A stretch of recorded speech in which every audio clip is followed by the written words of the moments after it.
Welcome to Ciao Bella, hosted by yours truly, Erica Firpo, travel journalist based in Rome. Each week on Ciao Bella, I explore today's Italy, speaking with artisans, designers, hoteliers, architects, artists, Parmesan makers, in other words, the creators who are making the Italy that you love. So sit back and join in.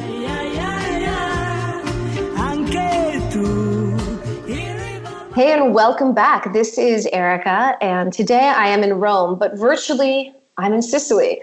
I'm speaking with Josè Rallo, the CEO and head of management control and communications for Donnafugata, the storied Azienda di Vino winery in Sicily. Josè, how are you? Hello, I'm fine, thank you. So what part of Sicily are you in today? Today, I'm in the western point. It's called Marsala. It's where I was born.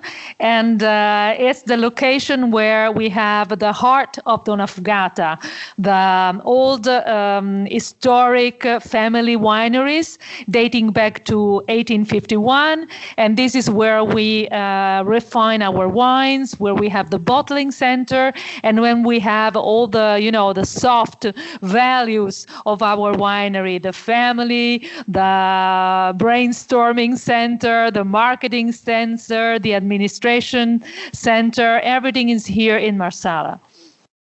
So Marsala is like the heart and soul and brain of all of Donnafugata. But Donnafugata, because I've had the pleasure a few weeks ago of visiting Donnafugata, but I was in Sicily. But Donnafugata has a bunch of different vineyards all over Italy. I know that you're in Marsala. I know you're near Agrigento. Is that correct? Yes. Well, Donnafugata was born, as vineyards. We were born in the south of Palermo. That means in the center of Western Sicily. And it was my mother who inherited this vineyard from his father, and she got involved immediately in the viticulture, and she started innovating. This was in the 70s. And which was, I would assume that was pretty kind of ambitious and a bit off book at the time because there weren't that many women. Absolutely. She was really the first. She was a pioneer. I love to say that she was the first woman wearing trousers, going into the vineyard and giving orders to the men who were working at the vineyard. So she really was very ambitious and brave. Mostly she was really brave, and she had a big vision. And in the first 10 years after she inherited the vineyard, she completely changed her estate. And in the 80s, together with my father, they decided to found Donnafugata Winery. So she transformed the grapes into modern wines together with my father. And they found this wonderful name, Donnafugata, which gave us, a lot of luck. Well, will you tell me a little bit, because I know that Donnafugata is donna in fugata, like fleeing woman, but will you tell us a little bit about the story behind the name? Well, it's a double meaning name for me because it's an historical name. The Donnafugata was the fleeing queen of the Bourbon. In the 90s, she moved from Naples to Palermo, and she took refuge exactly where our vineyards are today. And this was something that we find in the famous novel The Leopard, written by Tomasi di Lampedusa.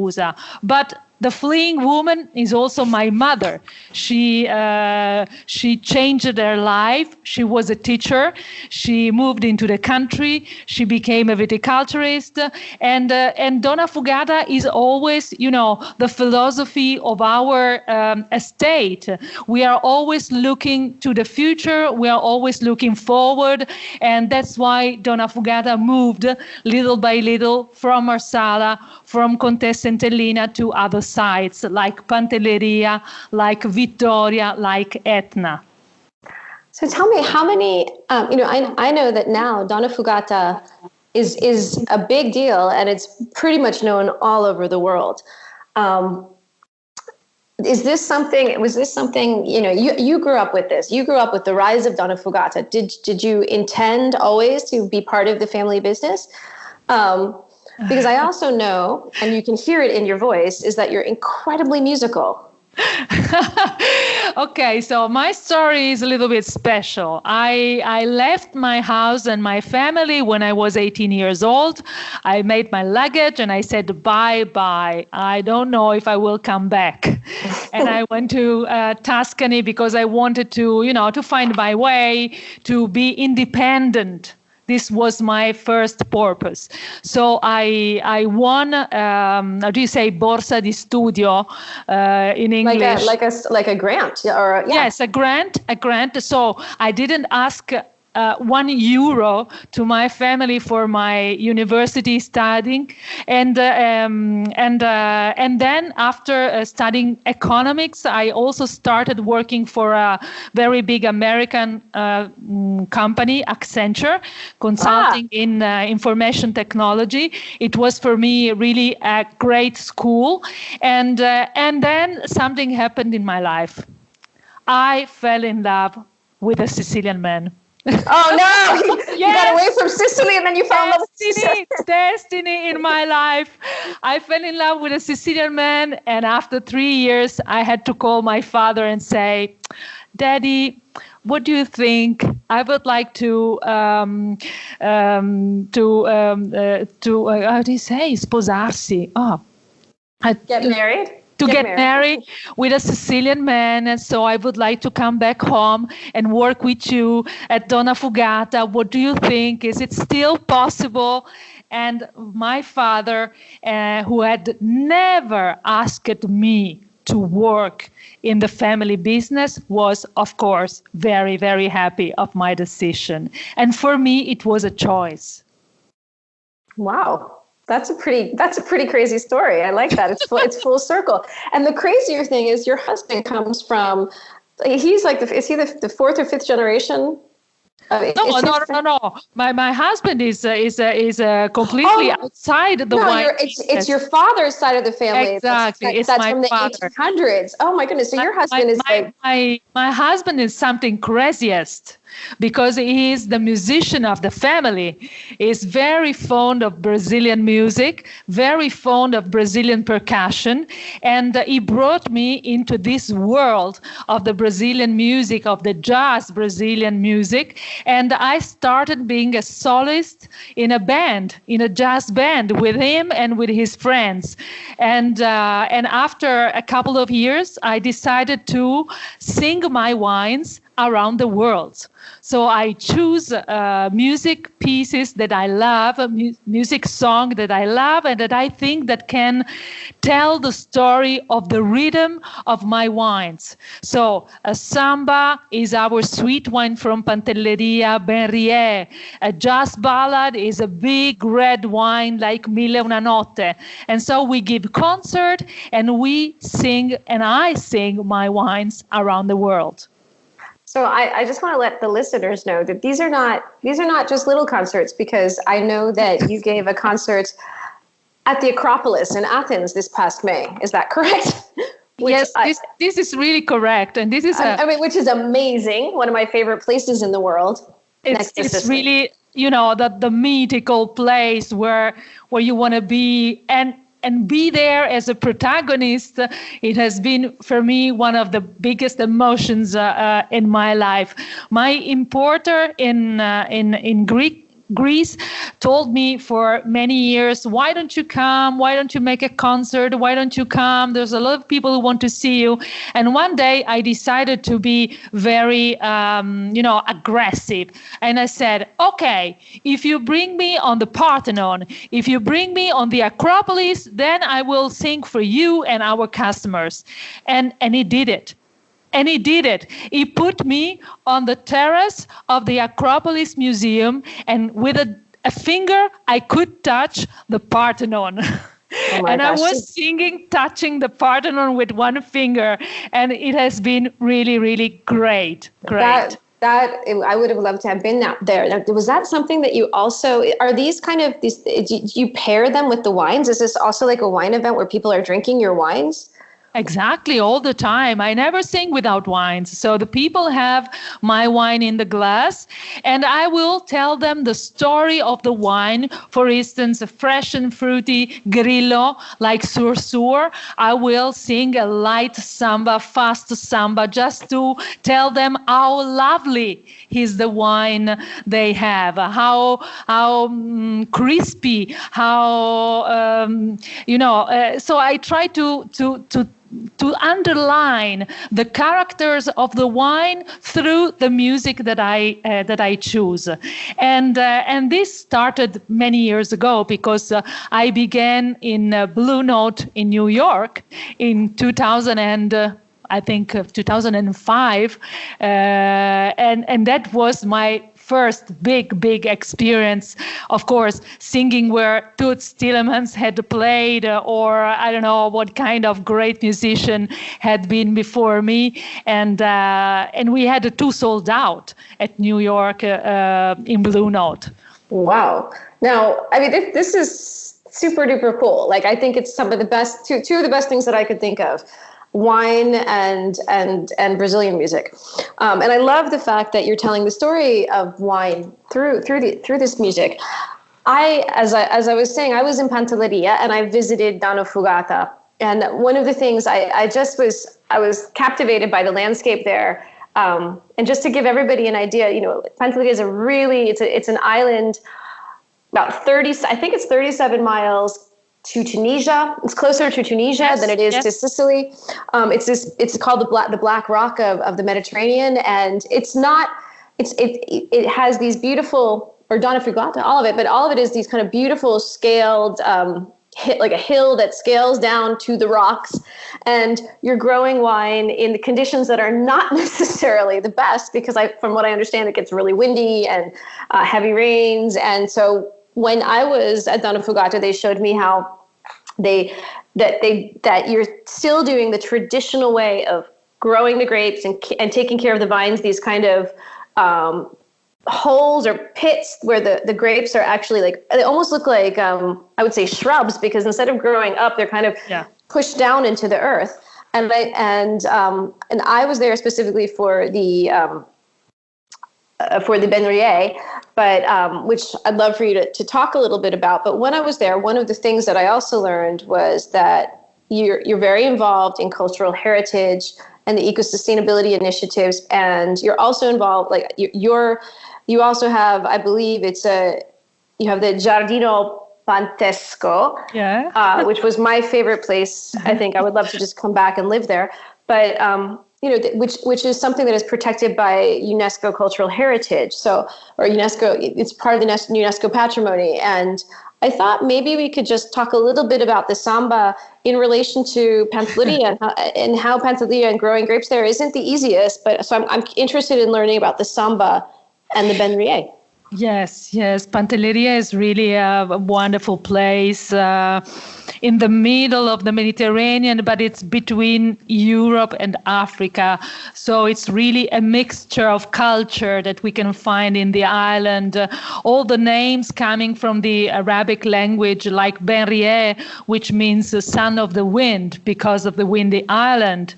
And, cultivating vineyards on Pantelleria means maintaining the landscape. This is really important, and that's why UNESCO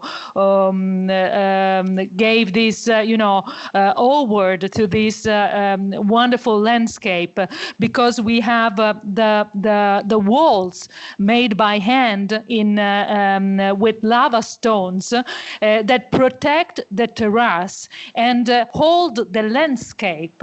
So this was made UNESCO heritage, and it's important that producers like Donnafugata or other producers maintain these stone walls and maintain the vineyards to protect this wonderful landscape.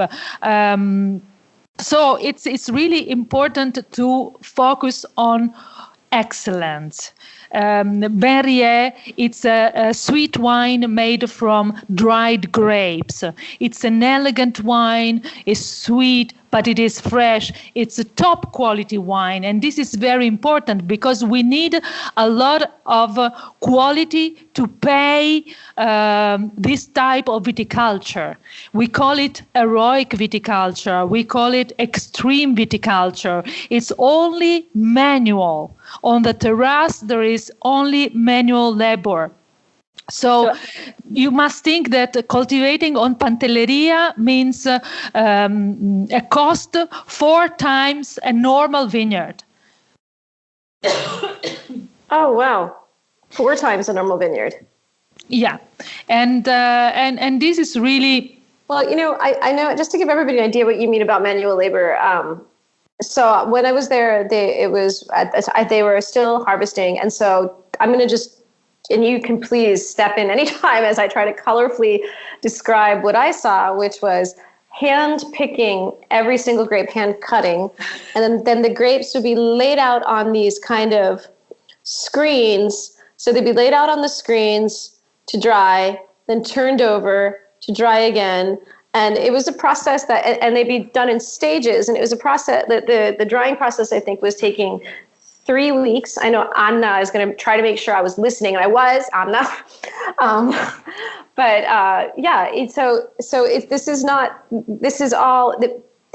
It's all very, very laborious. It's done by people, for people, for a very small production as well, from what I understand.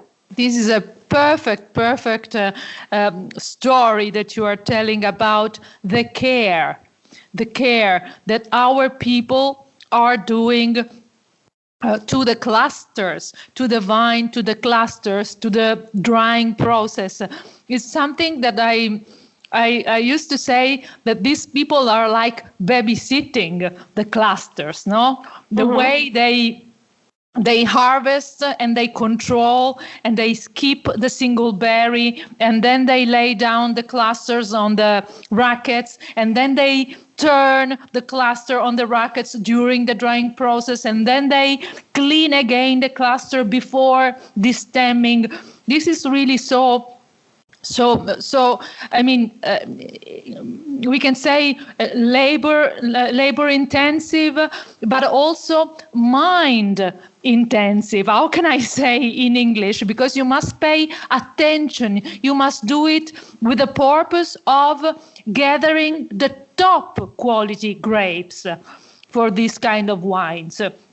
And Donnafugata has a special way to form the people who are working for us. We try to educate them to beauty. We try to educate them to quality, to fantastic sensation. They must know what is the difference between Ben Ryè, made a Bastito di Pantelleria made by Donnafugata, and maybe another sweet wine. They must appreciate the difference, and they must understand that the difference is made of paying attention to the details.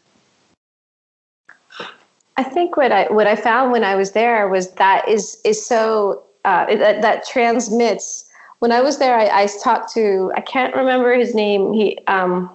This gentleman who was picking the grapes, and it was basically, he had such a personal relationship with everything that he was doing, and picking it and showing me that what the different leaves were like and how you put them on the racks, and the whole entire process, that I was fascinated and kind of in love with him for a second, because it was just such a beautiful, loving relationship that he has with them. Exactly.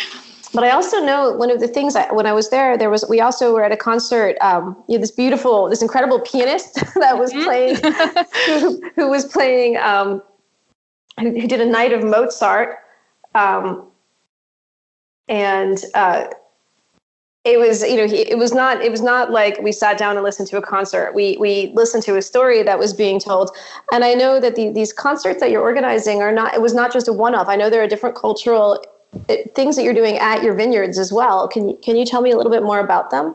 Yes. Donnafugata loves art, and we are trying to develop the dialogue between art and wine in different way. We are organizing, for instance, public event during night harvest in the mid of August in Contessa Entellina. And usually we pair art and wine. For instance, we have been pairing dance with night harvest, classical dance with night harvest, or jazz concert with night harvest, and or modern new technology, music and video with night harvest. This year, there was a very, very special show. I don't know if you know about this, but pupi siciliani, Sicilian puppet, are also UNESCO heritage. Yeah. So we decided to pair some stories from the pupi siciliani shows with the wines. So our Chardonnay, which is called the La Fuga, that means the escape, was paired with the story of Angelica, who is the fugitive protagonist of this big opera, which is the opera of the Pupi Siciliani, and so we had the puppets inside the vineyard together with the people who were drinking the wines. So we were trying through literature, through traditional art, to make a connection with our wines, with the sensation of our wines. Oh, that sounds beautiful. Have you ever done anything with the Nine Nanne? Not yet. Next time, under the stars, it would be perfect. And the most beautiful example of the dialogue between art and wine are our artistic labels. Oh, those are the ones created by Stefano Vitali and your mom, correct? Exactly. My mother is the inspiration, and he's the hand that illustrates the ideas, the dreams of my mother. Our artistic labels are something that really distinguish Donnafugata, and they tell about women most of the time. Women who are mysterious, women who are dreaming, who are smiling, fascinating women, that tells you stories about the wine that's inside the bottle, because we must tell something about the wine which is hidden inside the bottle. So the colors of the labels will tell you about the colors of Sicily, and the protagonist of the labels will tell you a little bit about the character of the wines. One of the labels that I love is the one where it's the woman and her hands are out and she kind of turns into a tree. Yes. Yes, it's really, really fantastic. That one is like a little bit Daphne, the myth of Daphne, no? When the goddess transforms herself into a tree. Of course, our Stefano Vitale takes inspiration from the Mediterranean culture and the Mediterranean myths. No, so Daphne is part of this culture. It kind of reminds me, I just keep thinking, like when I saw that, I think of like the mother and how the earth gives, and it's a beautiful relationship, I think, with the wines and what you guys are doing in Sicily in general, because I think you're trying. What I see that Donnafugata is doing is bringing back the prestige, or bringing the prestige of Sicilian wines, but also Sicilian culture. It's making that dialogue a present and prominent dialogue.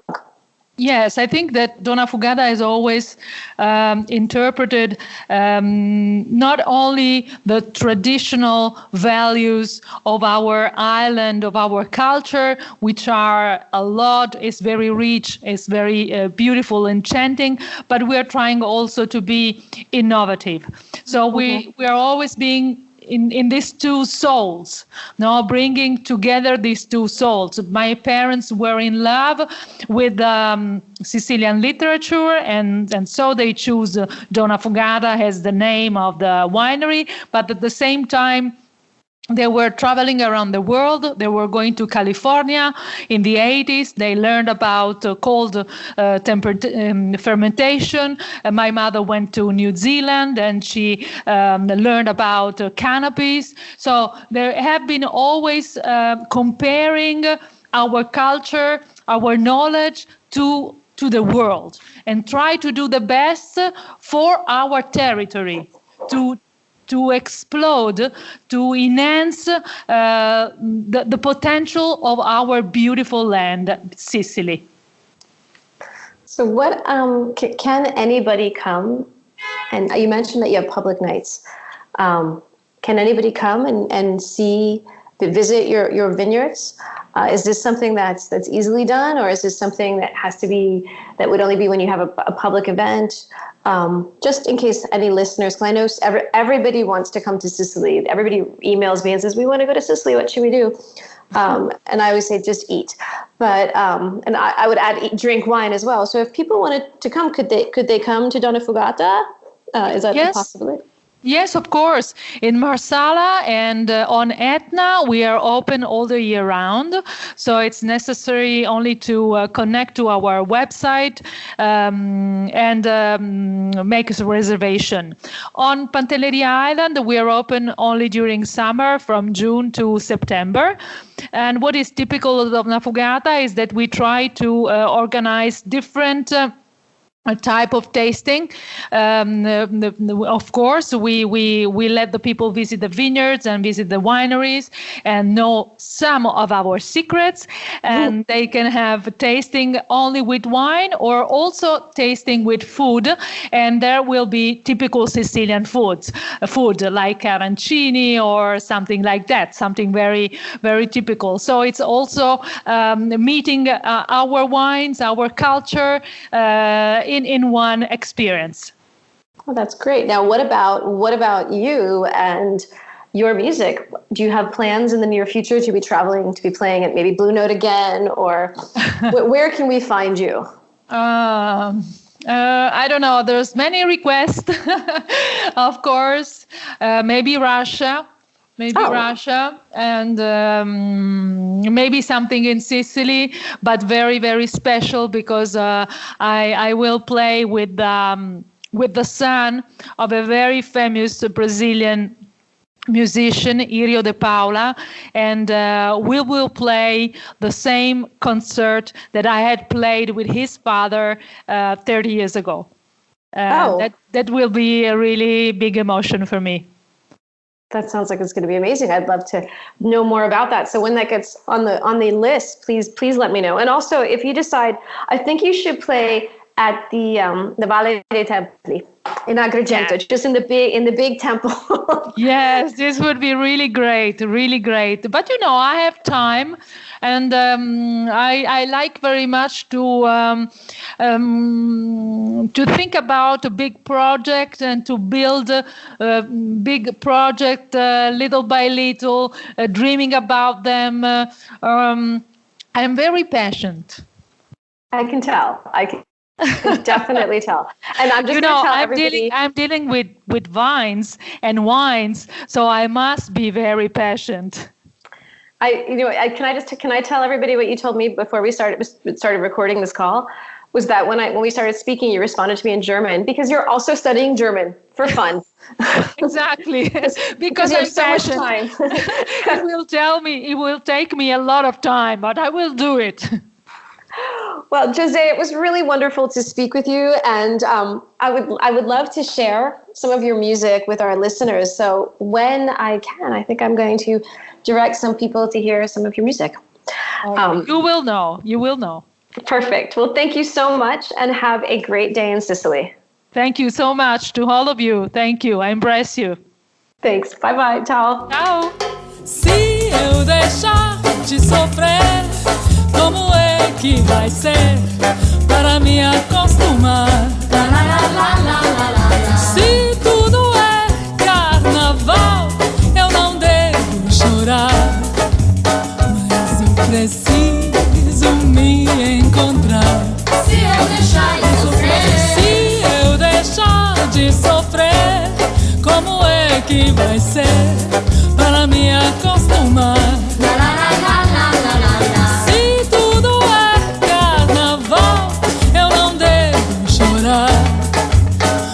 mas eu preciso me encontrar.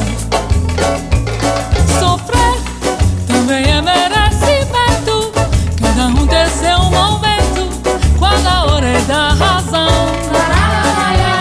Alguém vai sambar comigo, o seu nome eu não digo, guardo no fundo do coração. Se eu deixar de sofrer, se eu deixar de sofrer, como é que vai ser para me acostumar? Se tudo é carnaval, eu não devo chorar, mas eu preciso me encontrar. Se eu deixar de sofrer,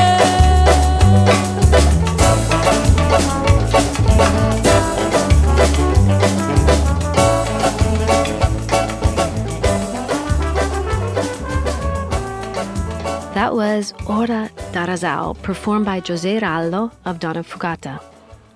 If you're interested in learning more about Donnafugata, the wines, the music, you can visit the website www.donnafugata.com, DONNAFUGATA.com. Or we could all head to Pantelleria for the weekend. Thanks for listening to this week's episode of Ciao Bella. You can find all my episodes on iTunes, and if you have time, subscribe, rate, and let me know your thoughts on the podcast. You can also be part of the podcast by donating. Find Ciao Bella on patreon.com, where with as little as $1, you get behind-the-scenes photos and videos as I travel all throughout Italy. To learn more about me and my work, go to my website, ericafirpo.com, and follow my Italy adventures on Instagram at ericafirpo. Ciao Bella! And a very big thank you and hug to Massimiliano Yonta and Dis to Dis Studios, the producers of Ciao Bella, who continue to make me sound and feel great.